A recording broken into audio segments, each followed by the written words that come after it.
GERALD PIDDOCK Last updated 11:02, May 4, 2018. Waikato Share Farmers of the Year, Steve Gillies and Amy Johnson.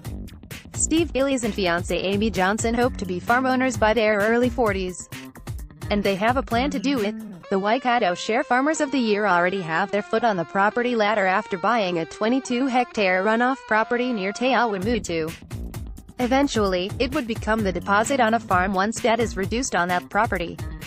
The couple, who are both 31, are in their first-year contract milking 475 cows on 150 hectares for Peter and Marianne van der Hayden near Putaruru. Read more, judging to begin soon for National Dairy Industry Awards award winners swapped office jobs for dairy farming Richard and Wendy Ritter Manawatu's share milking winners and dairy awards Southland Otago Dairy Industry Awards winners announced a field day on the farm for the winners of the awards. They hosted about 50 visitors. Amy says Peter hired them on the basis they would use the farm's feed pad to boost production.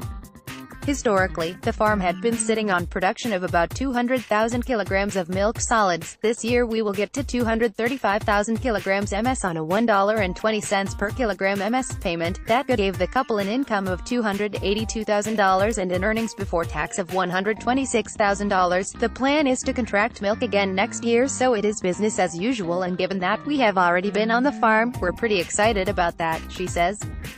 The following year they plan to buy the herd on the farm and become 50-50 share milkers. That has been the plan from day one when we first started negotiating this with Peter, and we are working towards that at the moment. Waikato Share Farmers of the Year Steve Gillies and Amy Johnson contract milk 475 cows on a farm owned by Peter and Marianne van der Hayden near Putaruru.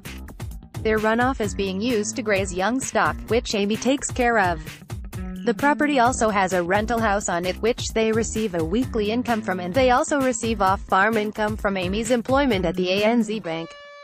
Runoff means they are quite tight on equity, but disciplined debt repayments and strong cash flows are expected to help them secure support from the bank. Once share milking, they plan to increase their equity by $150,000 a year. At this rate, Amy believes they should be able to achieve farm ownership by the time they are in their early 40s. We use those funds to repay debt and build assets, so whether that's building up cow numbers, repaying debt on the block, whatever we need to do to build that equity as quickly as possible, she says.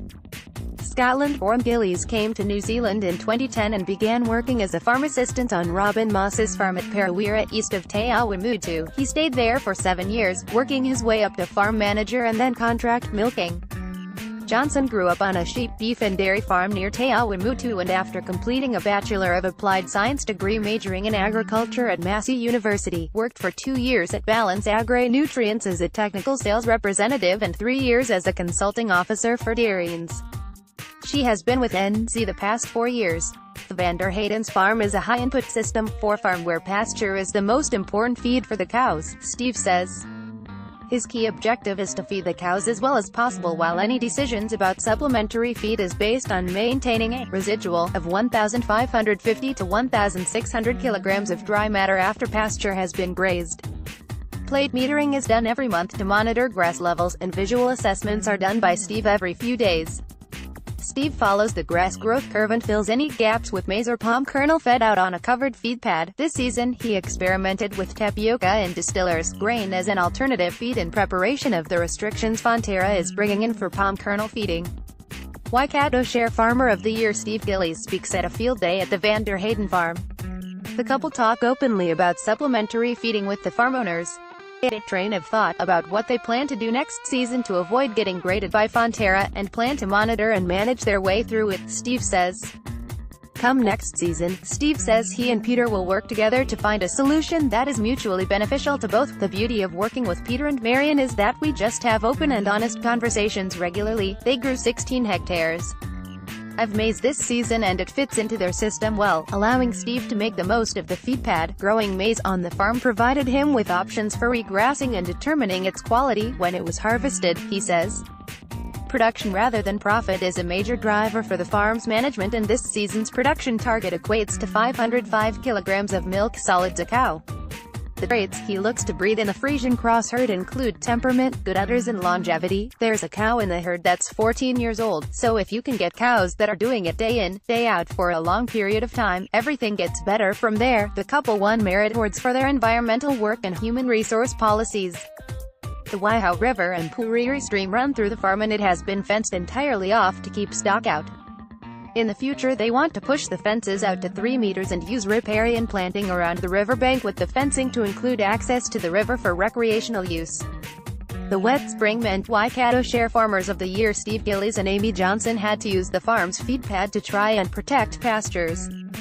We just submitted a new plan with Fonterra for riparian management along the Waihau, and once we get that back we'll refence it, move the margins further out and plant it up. Steve says there's a lot of good people doing a lot of good work on the Waihau. We floated down on an inflatable raft to the pub a few weeks ago and you can see who is doing it and how good it looks. We are just caretakers for the land and you just have to do your bit, and it's not unreasonable to expect everybody to do their bit. The farm has a clay-lined effluent pond which will be drop tested to ensure it is sealed this coming season. They have 2 effluent management systems, a traveling irrigator and a cannon. Both are run at the same time in opposite directions around the farm. One person manages this for 1 day every 2 weeks. The Te Awamutu soils are deemed high risk, but that was only because of the farm's contour, and as a result, the effluent is applied at a lower than average rate, he says.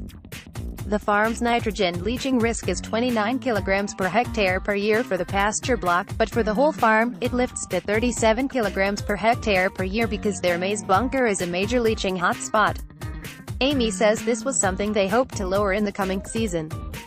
The farm has 3 staff including Steve and had to recruit 2 new staff when they arrived this season. In the past, they generally relied on word of mouth to recruit staff, but that did not work this time, so they used the website fence post, Amy says. They reject any applicants who do not attach a CV or have a photo of themselves on social media showing a less than desirable lifestyle. After that, Steve calls them on the phone, and if he likes the sound of them, Amy then checks their references where she tries to determine their attitude. If they like the person, they are invited to the farm for an interview. Staff morale is important and they make an effort to have drinks after work with the staff on a Friday as well as dinners to mark the end of calving and at Christmas. Performance reviews are done 6 monthly during the first year of each staff member and then every year after that. It's a chance for them to air any concerns they have and vice versa and identify areas of training. Amy says the Dairy Industry Awards were a good challenge for them. The awards gave them the opportunity to step back and look at their business and see gaps in their farming. We have been very surprised with our results, but it's been good stuff.